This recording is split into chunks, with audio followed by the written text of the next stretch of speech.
Frédéric Serin, bonjour. Je vous remercie d'avoir accepté cette interview de DSIH qui propose à des décideurs de la e-santé d'échanger autour des thématiques qu'ils portent via leurs expertises et leur société. Vous êtes directeur du business développement chez Dedalus depuis 1 an. Vous avez été préalablement directeur général de Nest Digital et puis pendant presque une dizaine d'années, directeur général adjoint au MIPI, donc une carrière chez les grands éditeurs et les grands industriels du monde de la santé. En quoi consiste cette fonction que vous avez prise il y a un peu plus d'1 an chez Dedalus? Alors, le business développement chez Dedalus, c'est d'essayer d'apporter un maximum de valeur aux clients en s'appuyant sur les différents outils, leur système d'information, en valorisant d'un côté la data, en faisant en sorte que l'ensemble du volume d'informations qui sont dans les établissements puisse apporter de la connaissance et à la recherche et à la prise en charge du patient, mais aussi la partie connected care, c'est-à-dire la gestion des parcours. On sait que les opérateurs de soins ont besoin de communiquer entre eux pour une meilleure prise en charge. Donc, j'ai aussi, dans le cadre du business développement, tout ce qui est lié au parcours et la capacité d'échanger de l'information. Donc, quand on a ces deux briques-là, évidemment, je préciserai après, mais on fait aussi tout ce qui est lié à la responsabilité populationnelle, tout ce qu'on est capable de faire avec les données qui sont utilisées pour la prise en charge. Et puis, donc, le troisième pan, c'est l'imagerie, hein, ce qui nous réunit aujourd'hui. Donc, la capacité d'apporter une brique d'imagerie à l'ensemble de l'offre d'Edalus qui est largement développée sur la partie diagnostic.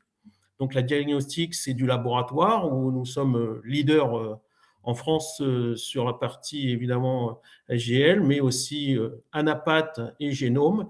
Et en rajoutant la partie imagerie, vous comprenez toute la pertinence de croiser ces informations pour essayer d'en dégager de la valeur à travers ce qu'on appelle le life science, c'est-à-dire la capacité à trouver des cohortes pour faire de la recherche. Et puis, je pourrais donc expliquer un peu tout ça. En plus de ces différentes activités, j'ai aussi en charge le marketing et la communication et tout ce qui est lié au funding et aux relations institutionnelles avec le ministère, l'assurance maladie et les différents acteurs de l'écosystème et sociétés savantes.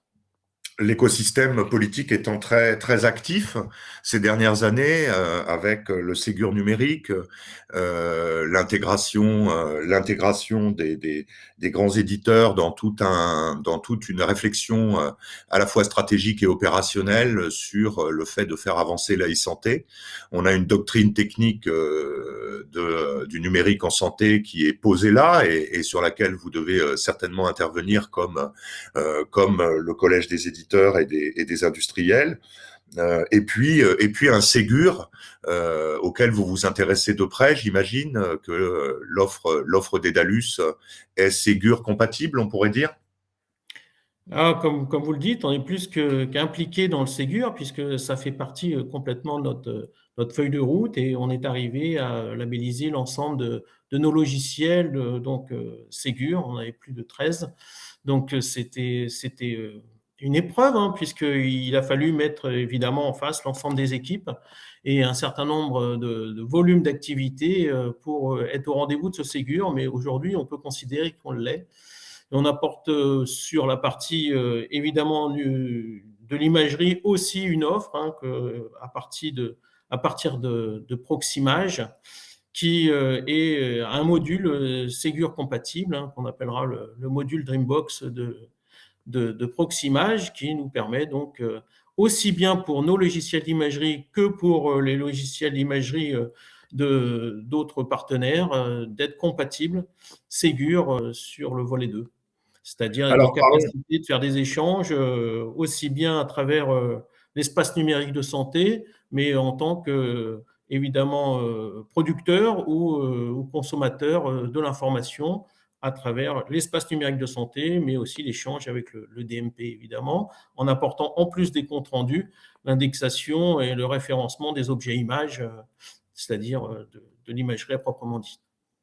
Alors parlons-en de l'imagerie. Vous serez évidemment au JFR du 7 au 10 octobre 2022, stand 127, pour faire le point justement sur l'offre d'Edalus en termes de radiologie. On vous a connu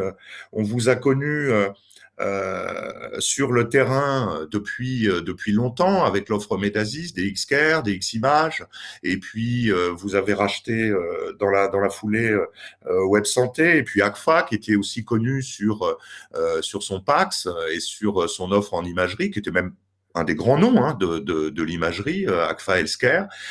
Comment est-ce qu'aujourd'hui Dedalus agrège cet ensemble? Comment est-ce qu'il continue à vivre et quels sont vos grands noms de produits imagerie aujourd'hui que vous allez mettre en avant sur les JFR?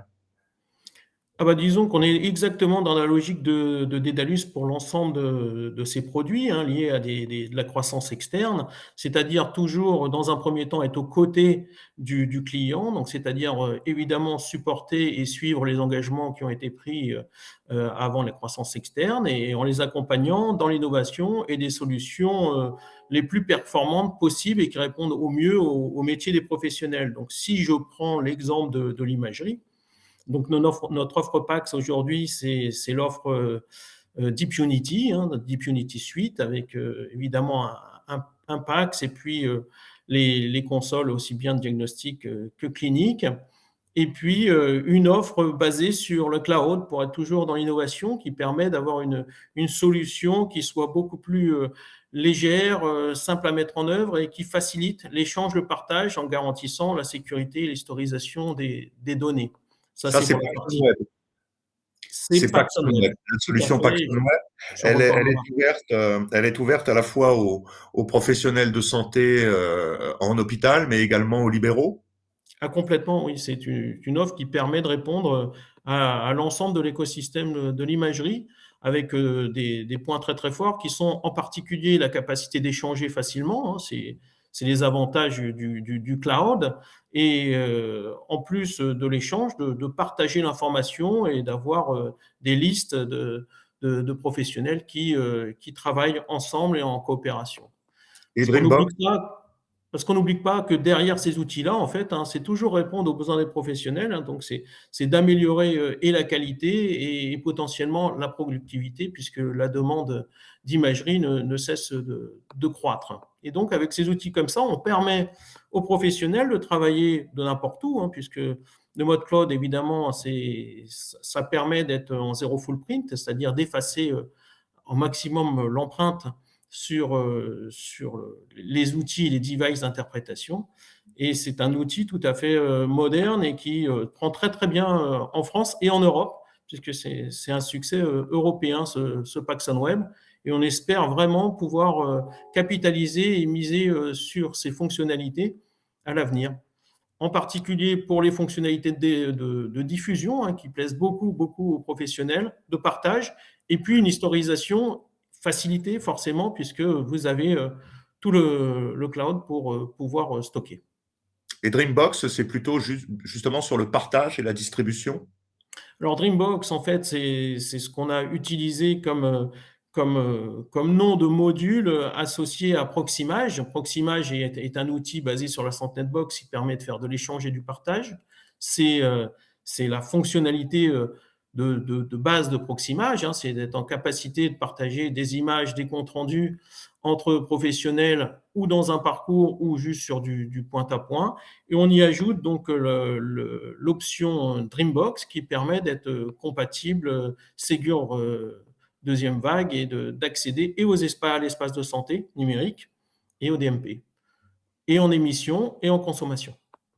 Et donc, sur votre stand au JFR, vous serez en mesure de proposer des démonstrations Paxson Web, Dreambox. Vous avez prévu d'être en mode démo et de pouvoir montrer ses fonctionnalités, ses évolutions.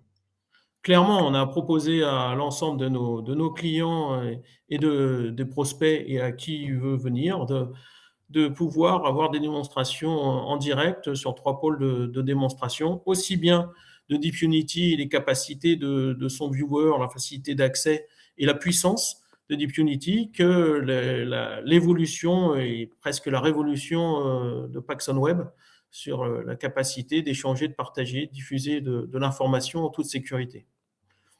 On aura aussi évidemment l'offre classique qu'on utilise déjà de DXImage, qui est quand même le RIS largement déployé dans les établissements et qui évolue régulièrement. Donc le RIS, DXImage, lui, continue sa vie.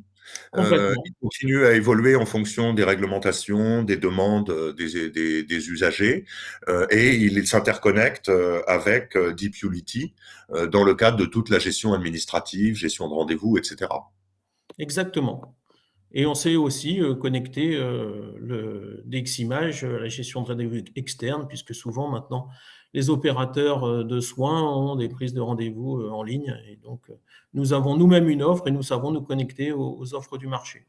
Parce qu'une des forces et un des axes de développement quand même de Dédalus, en plus des produits efficaces pour les professionnels, c'est l'interopérabilité, parce qu'on sait que le système, et je ne vais pas vous l'apprendre, est complexe et relativement en mosaïque. Donc l'interopérabilité est quand même une des bases de la capacité à faire évoluer le système d'information, et la sécurité, ça c'est votre pain quotidien, donc je vais pas revenir dessus, mais ce sont des briques d'appui pour les produits et l'offre Dédalus, aussi bien en logiciel qu'en conseil. J'ai entendu dire que vous aviez intégré une équipe cybersécurité chez Dédalus avec plusieurs ingénieurs. Clairement, on a pris à bras le corps le sujet et on sent que c'est une actualité plus que brûlante. Vous entendez les derniers événements qui se passent dans nos établissements, et on se doit d'être aux côtés de nos clients et des professionnels de santé pour leur apporter du conseil. Donc on l'a utilisé pour nous, d'abord, évidemment, en interne, pour se mettre complètement à l'état de l'art. Et puis, nous accompagnons régulièrement et de plus en plus, ou à travers des partenaires ou nous-mêmes, sur des offres de cybersécurité pour essayer de limiter ce risque qui, comme tous les risques, sont complexes. Le zéro risque n'existe pas, donc on essaye toujours d'être à l'état de l'art pour essayer d'apporter un maximum d'aide à nos clients. En termes de radiologie, je voudrais éventuellement qu'on aborde deux sujets là. La reconnaissance vocale, savoir ce que vous faites au niveau de la dictée des comptes rendus, et puis ensuite aller sur l'intelligence artificielle. On en voit beaucoup, en particulier dans l'imagerie médicale. Un petit point sur la reco vocale et la dictée à reconnaissance vocale. Quel est le positionnement de Dédalus sur ce sujet? Vous avez des partenariats avec les grands opérateurs, vous gérez cette fonctionnalité? Globalement, cette fonctionnalité est gérée soit par des partenariats, soit des solutions qui sont déjà chez les clients. Nous, on a plutôt un partenariat avec Nuance. Donc, on travaille beaucoup avec le leader du marché. Mais on sait s'interconnecter avec les écosystèmes et les besoins des utilisateurs. D'accord, donc Ça, c'est avec sur la Nuance. partie. Mais pour nous, maintenant, la reconnaissance vocale fait partie des fonctionnalités qui sont comprises dans l'offre d'imagerie. On ne peut plus imaginer ne pas être full compatible avec les outils de reconnaissance vocale. Alors l'intelligence artificielle, on en parle beaucoup depuis plusieurs années. Après ces périodes un peu d'ère glaciaire dans les années 60 et les années 80 où il manquait soit de la puissance moteur, soit du carburant, on arrive aujourd'hui à une ère où on a la puissance et la data.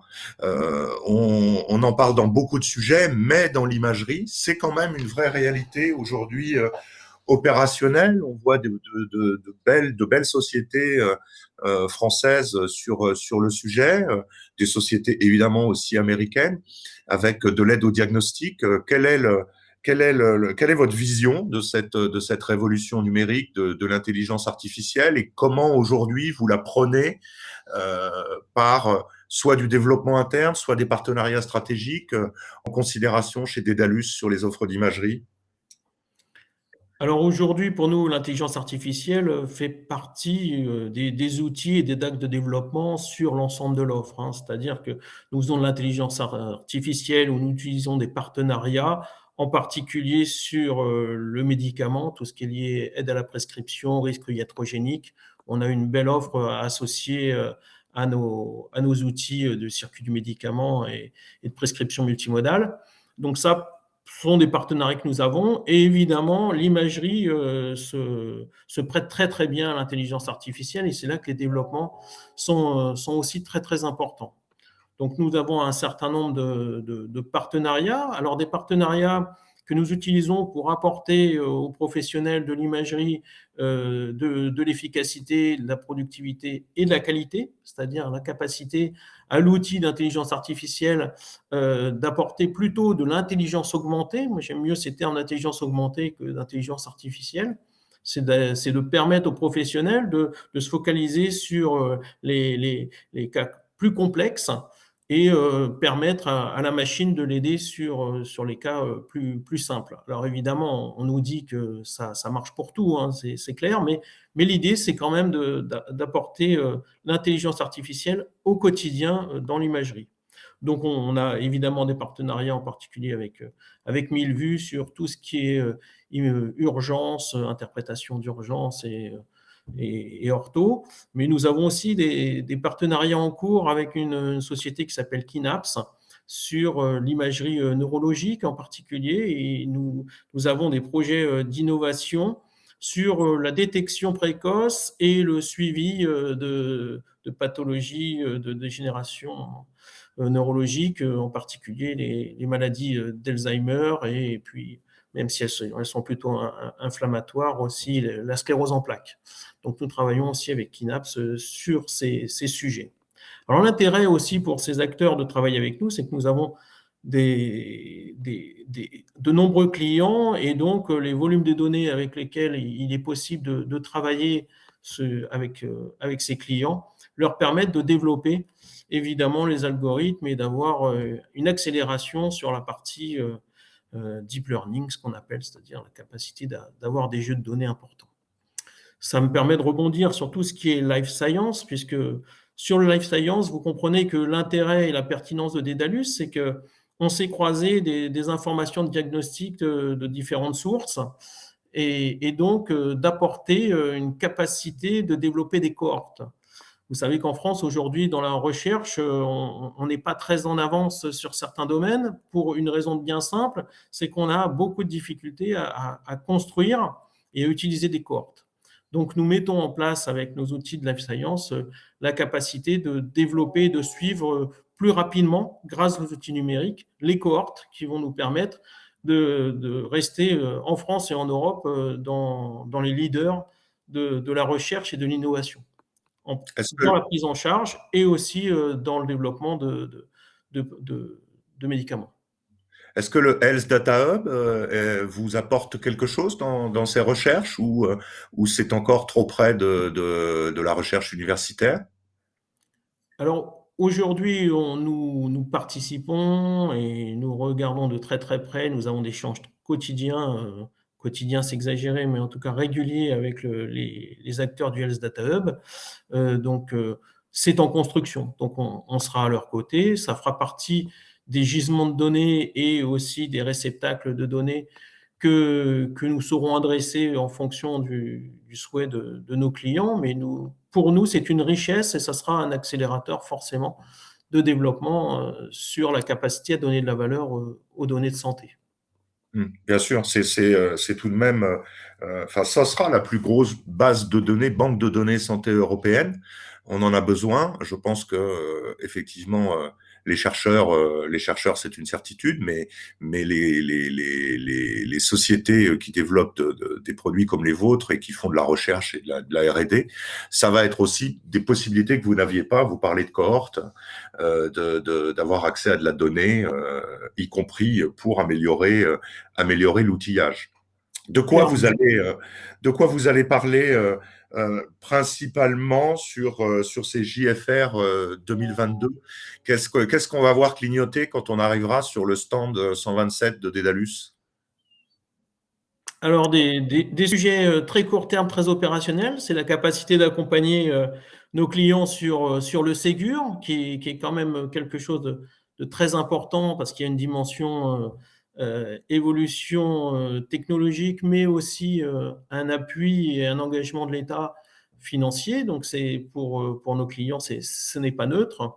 Et puis, sur la dimension plus évolution moyen et long terme, c'est notre capacité à avoir des offres massives sur la partie PAX et répondre aux enjeux des grands acteurs du moment sur la partie PAX en termes de sécurité, de robustesse, d'évolution, d'innovation. Et puis PAX on Web, c'est-à-dire la capacité d'apporter des solutions de PAX et d'interprétation dans un mode cloud qui facilite et rend la chose relativement agile et flexible et avec un coût tout à fait raisonnable puisque sur Paxson Web, on est sur une cotation liée à l'acte, hein, donc à la consommation réelle et à l'usage.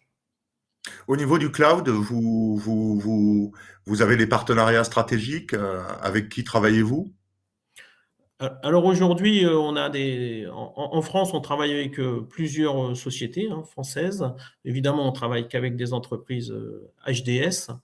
Et puis, au niveau mondial, il y a des partenariats en cours plus stratégiques avec AWS, voilà, qui sont en discussion. Qui est le leader mondial sur ce terrain-là. La notion de souveraineté pour Dédalus, comment vous la vivez, ce débat sur l'utilisation ou le recours à des solutions plus européennes? Est-ce que c'est un sujet chez vous d'avoir une dynamique de souveraineté européenne? Est-ce que vous êtes dépendant de marchés qui sont plus larges que cela? Quel est votre avis sur ce sujet-là? Ah ben, aujourd'hui, on s'appuie quand même sur l'ADN de Dédalus, hein. Dédalus vient quand même d'un médecin, hein, Giorgio Moretti, qui a créé Dédalus justement parce qu'il considérait que le système de santé européen méritait un acteur européen qui structure une filière numérique en santé européenne. Donc ça dit tout sur ce qu'on peut imaginer de la souveraineté, puisque Sur les... c'est l'ADN même de Dédalus aujourd'hui. Vous êtes très présent en Allemagne et en Autriche. Qu'est-ce que vous pouvez observer sur ces marchés qui les différencierait éventuellement du marché français? Ben, le marché français, puisque je laisserai à mes collègues responsables de région de parler de leur région, mais le marché français a cette spécificité, c'est qu'il est beaucoup plus émietté encore en termes d'offres. Et on sent que la maturité sur le choix des solutions, on le voit bien à travers les différents appels d'offres de DPI. On le voit bien aussi avec les difficultés de certains offreurs industriels, qu'aujourd'hui, on est sur une phase de restructuration, une structuration du marché très très forte, avec une consolidation des acteurs de soins, et donc une consolidation des offreurs de solutions pour ces acteurs de soins. Vous parlez des GHT, des regroupements d'hôpitaux aussi, qui Les maintenant... GHT, on peut parler dans le public évidemment de tout ce qui est lié aux GHT, on peut parler des territoires plus globalement, mais aussi des partenariats publics-privés et puis la constitution de, d'éléments du secteur privé, de grands groupes hein, qui structurent les offres et c'est une tendance qu'on observe aussi dans la radiologie. Aujourd'hui, dans la radiologie, on sent bien que la concentration fait partie des attractions du marché. Évidemment. Évidemment. Alors, la partie radiologie et imagerie, de façon plus générale, donc de Dédalus, s'inscrit dans un continuum de produits plus large, on peut en profiter de cet échange aussi pour reparler de l'offre globale. Dédalus, vous êtes sur les dossiers patients informatisés, sur les gestions administratives patients, enfin, vous avez des solutions très larges issues de vos croissances externes et aussi de vos développements internes. Où on en est aujourd'hui globalement sur cette offre complète que vous souhaitez complète de Dédalus. C'est ça, l'offre Dédalus s'appuie sur le continuum de soins. Donc l'idée, c'est d'apporter de l'appui en offre numérique, de la prévention jusqu'à la fin de vie, avec évidemment des pôles très importants, qui est le pôle diagnostic, puisque le pôle diagnostic est un des points forts de Dédalus, et puis la partie clinique de soins classiques, MCO et SSR, puis tout ce qui est lié à l'accompagnement. Alors on sent bien que sur l'accompagnement, il y a une nécessité d'être performant sur les parcours et le suivi et le retour à domicile, hein, puisque avec le vieillissement de la population, il va falloir être en capacité, après le soin clinique, à l'hôpital ou en clinique, de savoir suivre le patient directement chez lui. Ça, c'est une partie aval. Sur la partie amont, on va essayer de se renforcer sur tout ce qui est prise en charge des urgences, c'est-à-dire faire en sorte d'avoir des outils qui vont permettre de gérer tout ce qui est lié au SAS, hein, c'est-à-dire la prise en charge d'urgences plus ou moins urgentes, mais aussi en amont, tout ce qui est lié à la prévention avec des portails qui vont nous permettre d'apporter des éléments de prévention pour limiter le besoin d'aller vers du soin clinique. Donc de Ça la répond à prévention votre jusqu'à question. oui, vous êtes sur l'axe global du continuum de la prévention jusqu'à effectivement le suivi à domicile, le suivi des personnes âgées. Vous travaillez aussi avec les régions sur les e-parcours, j'imagine, ou les grades ou les ARS sur des offres de continuité des soins. Alors aujourd'hui, notre point fort, c'est la partie parcours en cancéro. C'est c'est c'est une activité que nous avons depuis maintenant très longtemps, et c'était en particulier Innovelan qui avait apporté les outils avec la SentinelBox et WebDCR. Et donc, à travers ces outils, on a de quoi avoir des parcours qui répondent à pratiquement l'ensemble des besoins sur les pathologies chroniques, et le partage et l'échange d'images associées à tout ce qui est cancéro. Et donc, on sait le démultiplier pour les parcours nécessaires dans les régions. Et Donc donc, sur tous les niveaux, dans les hôpitaux, à la fois sur les parcours régionaux, et puis évidemment sur l'imagerie où ces offres qui vont être portées lors des JFR vont montrer où on est et Dédalus sur l'image médicale et la façon dont vous assurez une roadmap efficace et dynamique sur tous les sujets de l'imagerie. Qu'est-ce que vous en attendez de ces JFR?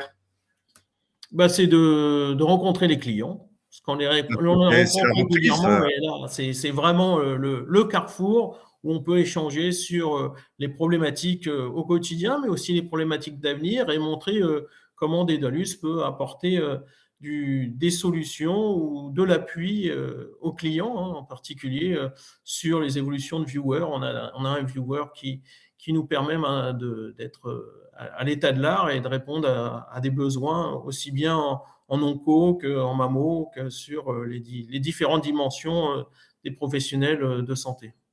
Vous serez nombreux? Du côté des Dalus, on a mis en place en fait une équipe qui permet de répondre à l'ensemble des questions des clients. Donc on va être un certain nombre, oui, plusieurs dizaines. Bon, et puis ça sera l'occasion aussi de retrouver un peu l'écosystème de façon plus sereine après ces années perturbées par la crise sanitaire ou les grands événements habituels que sont les journées françaises de radiologie, Santé Expo, ont plus ou moins pu se tenir, ou pas d'ailleurs, ou dans des conditions un peu compliquées. Vous serez sûrement au RSNA aussi au mois de novembre 2022 à Chicago.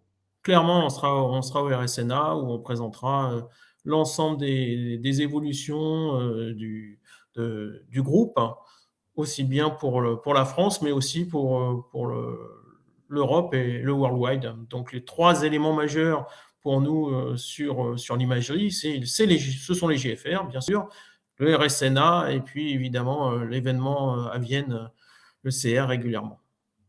Parfait. Frédéric Sorin, merci beaucoup de ce temps passé avec nous à DSIH. Et puis, qu'est-ce que je vous souhaite? D'excellentes JFR. C'est dans une semaine. Eh ben, merci beaucoup. Alors nous, ben, j'espère que vous serez des nôtres et puis on espère voir beaucoup de clients et pouvoir échanger pendant ces 4 jours.